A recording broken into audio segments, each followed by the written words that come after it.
Cédric Jugnot. J'ai le plaisir de recevoir Christophe Routiot, ancien cofondateur et directeur produit de Blue Kiwi et qui a revisité l'histoire de Blue Kiwi au travers le Lean Startup. Et ça lui a permis non seulement de comprendre ce que vous aviez bien fait et ce que vous auriez pu faire différemment, également que ce sont des approches clés et maintenant de les réutiliser dans la nouvelle société que tu as rejoint. Tout à fait. Donc bonjour Christophe, Bonjour.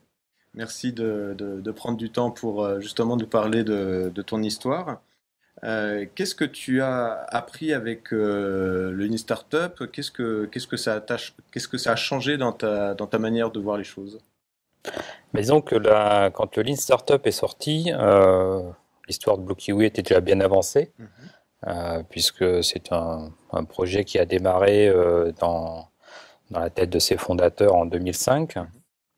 Et donc le Lean Startup est sorti en France, je ne sais plus, en 2010-2011, quelque chose comme ça. Donc on avait déjà pas mal vécu, on avait fait plusieurs versions de notre produit, on avait levé des fonds, donc on avait un certain nombre de clients, une bonne centaine. Donc voilà, on était quand même arrivé à une forme de maturité.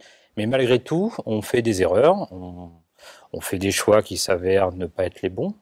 Et on se pose toujours des questions sur comment éviter ça. Et la lecture du Lean Startup m'a permis de mieux comprendre les erreurs qu'on avait pu faire et surtout qu'il y a une valeur qui est clé et qu'il ne faut jamais oublier, c'est la valeur d'usage, la valeur qui est créée par les utilisateurs au travers du produit et que c'est le seul vrai indicateur.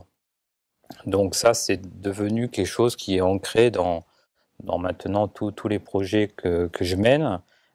Si on ne peut pas se nourrir de cette valeur-là et se nourrir d'indicateurs qui permettent de mesurer cette valeur-là, c'est quand même assez difficile et voire impossible de piloter un projet. Est-ce que en revisitant ou au travers de ta nouvelle expérience est-ce que tu aurais un exemple concret ou plus précis à partager avec nous ou quelque chose que tu as fait d'une certaine manière et qu'aujourd'hui, justement, avec le recul, comment tu le ferais? Alors, enfin, j'ai plus envie de dire, alors un exemple concret, j'en ai pas là spontanément, mais c'est plus des enseignements autour de l'histoire de Blue Kiwi. Le premier enseignement, c'est que dans le Lean Startup, il y a une notion qui est clé, qui est le Customer Development. Et finalement, on a un peu tendance à l'oublier. C'est-à-dire qu'aujourd'hui, euh, tout le monde lit le Lean Startup. Tout le monde est convaincu que c'est vraiment la bonne méthode pour lancer un projet ou une entreprise. Mais très vite, on l'oublie. Et le premier conseil que je donne, c'est au-delà de lire le bouquin, c'est essayer de l'appliquer. Et toujours revenir à cette théorie, à cette approche, ne jamais l'oublier, parce que c'est trop facile de se réfugier en se disant c'est bon, on tient l'idée, on tient le modèle, c'est bon, on peut y aller. Finalement, on ne le tient pas forcément et il y a peut-être encore des choses à apprendre en écoutant nos utilisateurs. Donc ça, c'est le premier point. Et j'insiste toujours là-dessus, parce que toutes les personnes que je rencontre aujourd'hui qui ont des projets, elles ont toutes lu le livre, mais elles sont très peu à vraiment l'appliquer. Et je pense que c'est effectivement assez difficile de l'appliquer, parce qu'il faut se confronter au retour, et des fois on est convaincu qu'on a la bonne vision, et c'est pas simple de s'entendre dire que bah non, c'est pas du tout intéressant comme approche. Donc voilà, il faut vraiment se concentrer là-dessus et veiller à bien appliquer, à bien comprendre la méthodologie et pas uniquement lire en diagonale le livre. Après, dans les enseignements, il y a ce fameux cercle vertueux qui est de construire, de mesurer et puis d'apprendre. Euh, Là aussi, le concept est très clair et pour tout le monde, c'est évident que c'est comme ça qu'il faut piloter un projet aujourd'hui. Euh, La phase de construction, en faisant des itérations rapides, en appliquant les méthodes agiles, je pense que maintenant c'est acquis, tout le monde sait faire. Par contre, se doter enfin, bien mesurer les usages et apprendre de ces mesures-là, il y a encore des choses à faire et c'est pas si simple. C'est encore plus difficile que ça coûte. Et quand on est dans un projet où on fait attention à l'argent qu'on investit. C'est pas facile de se dire, ben, je vais pas faire cette feature-là, je vais plutôt faire des outils de mesure de la feature précédente. C'est pas simple. Et dans l'histoire de Blue Kiwi, on a un peu trop tardé à se doter de ces outils-là. Et pourtant, on n'avait pas de problème d'argent, mais on avait une espèce de course à vouloir enrichir notre produit avec le même niveau fonctionnel que nos concurrents, qui étaient principalement américains. Et cette course-là a fait qu'on a beaucoup investi sur les features, on a rendu des fois le produit un peu trop compliqué, là où on aurait dû se doter d'outils de mesure des usages. Vous faisiez un retour avec les utilisateurs de manière régulière quand même à l'époque? Si oui, c'était tous les combien de temps? Oui, enfin, on avait des contacts assez réguliers avec nos utilisateurs, mais avec le temps, avec la croissance, j'ai envie de dire, de nos clients et la pression de nos investisseurs pour aller sur différents marchés, je pense qu'on s'est éloigné des utilisateurs. C'est pour ça que les outils et les indicateurs d'usage sont toujours, sont indispensables parce qu'on n'a pas forcément le temps de revenir vers les utilisateurs. Et puis même cette démarche-là d'interview client, avec le temps, elle est pas, je pense qu'elle n'est pas si bénéfique que ça. Parce que rien ne vaut la donnée brute, j'ai envie de dire. Un entretien, malgré tout, il est toujours orienté. Donc il y a effectivement les effets de biais qu'on peut avoir quand on fait une interview. Par rapport à ce que tu dis, c'est non seulement d'avoir des données qui permettent, comme on peut faire de l'observation, mais de voir également comment le client, entre guillemets, malgré lui, va utiliser ton produit.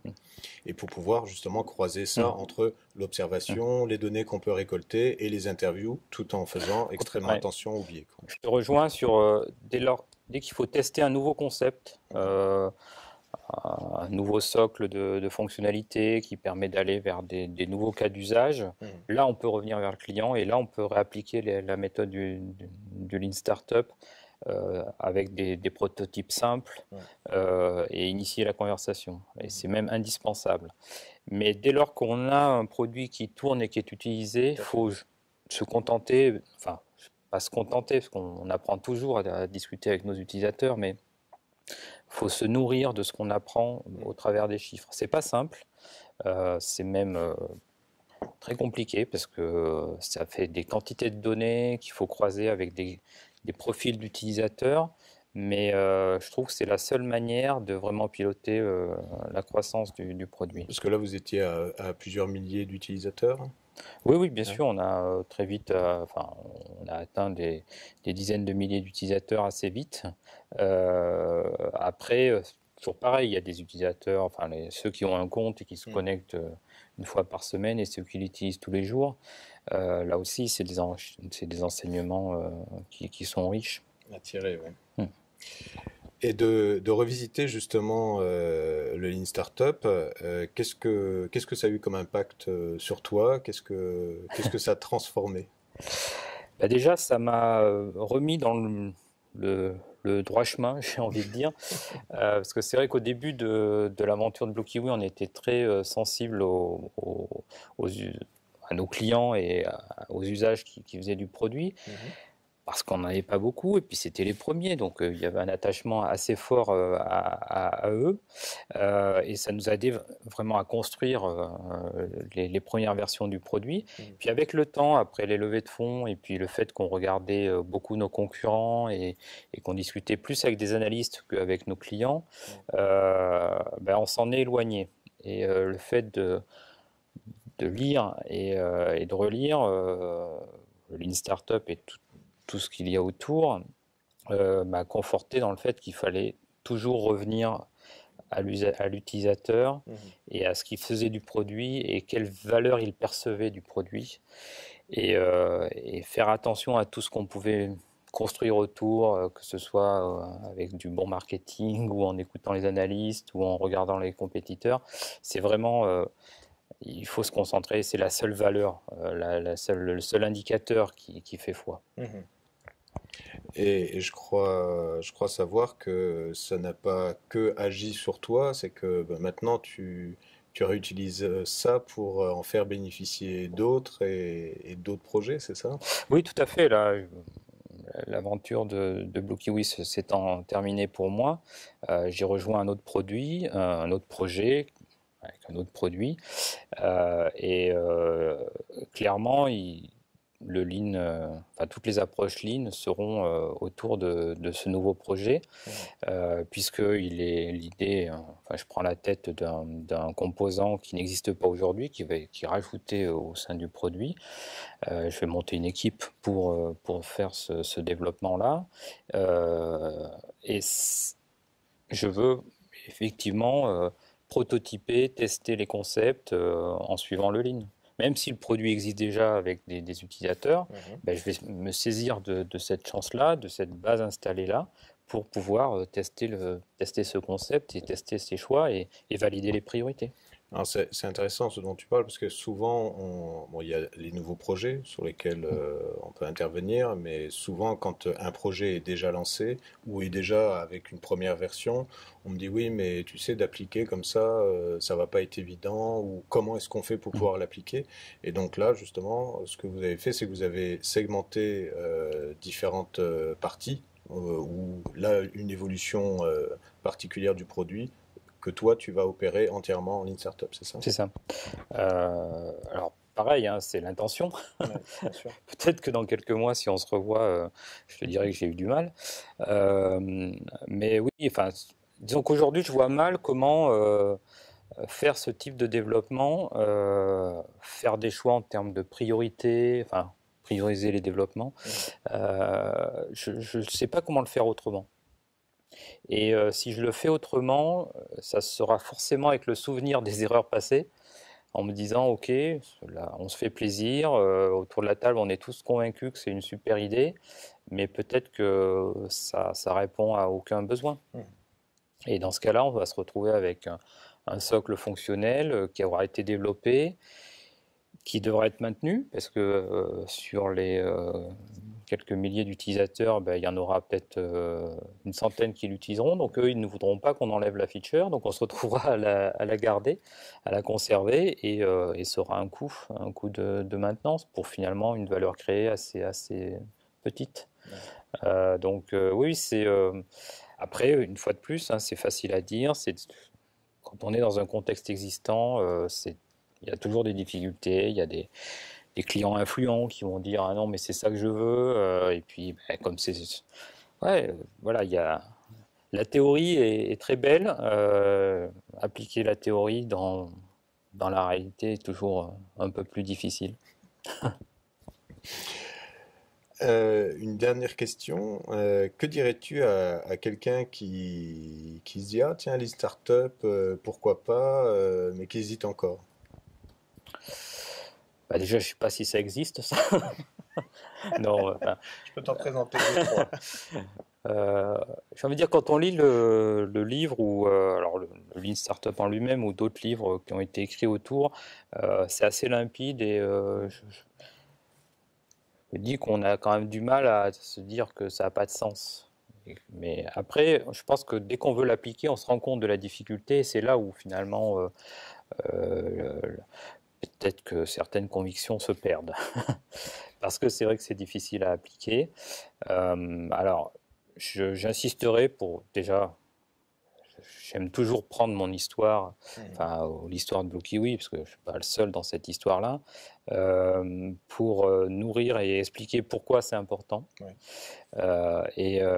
Mais à minima, c'est toujours se doter des bons indicateurs, et les indicateurs, c'est la valeur que créent les utilisateurs avec votre produit. Et je crois que faut tout évaluer, tout mesurer à l'aune de ça. Donc après, je ne sais pas si ça va convaincre plus que ça les réticents au Lean Startup, mais ce qui est sûr, c'est que dans l'histoire de Blue Kiwi, peut-être qu'on aurait fait moins d'erreurs si on avait suivi un peu plus cela. On l'a très bien fait au début, puis après on l'a oublié. Donc, Et vous étiez donc pour la partie développement, vous étiez en agile dès le départ? oui, Ouais. tout à fait. Et j'ai beaucoup de personnes aussi qui se disent bah tiens, on fait de l'agile sur les projets informatiques. sur la partie développement et qui seraient tentés de faire de l'agile, mais sur la partie amont. Ouais.